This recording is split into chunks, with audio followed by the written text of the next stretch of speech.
recently been reflecting on a passage that I remember from the book Women Who Runs with Wolves, like my favorite book in the whole world, by Dr. Clarissa Pinkola.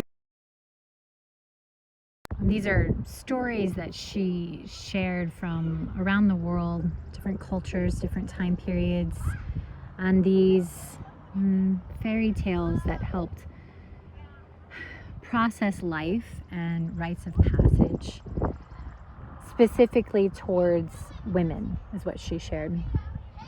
And one of them talks about the creative life force that women tend to forget and or neglect.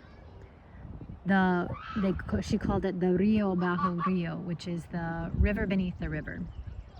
And I can't help liken it to the Chong Mai, which is in Chinese medicine the sea of blood, and the Ren Mai, which is the conception vessel. Both are there at birth, but they don't come into fullness until puberty. For women, that's every 7 years our bodies change, and every 8 years for men. And then we menstruate, it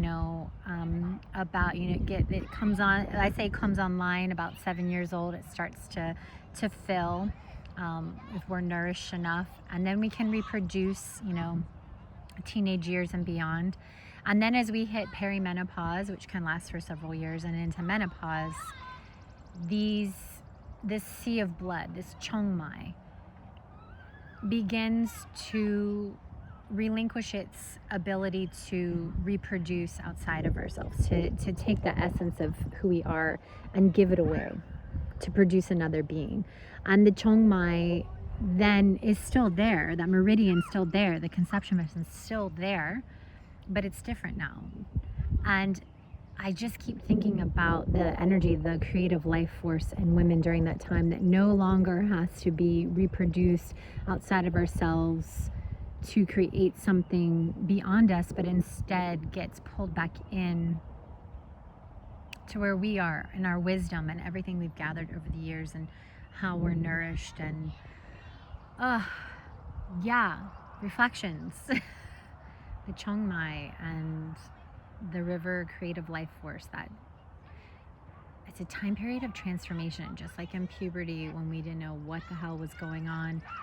Sometimes as we're going through this, it feels like we don't know ourselves or understand, but really it's just asking us to be the most nourished that we could be. And our thoughts, our food, our movements, our sleep, who we associate with, who we create with, and because we are grown, we are able to choose that for ourselves over and over and over. So, thoughts.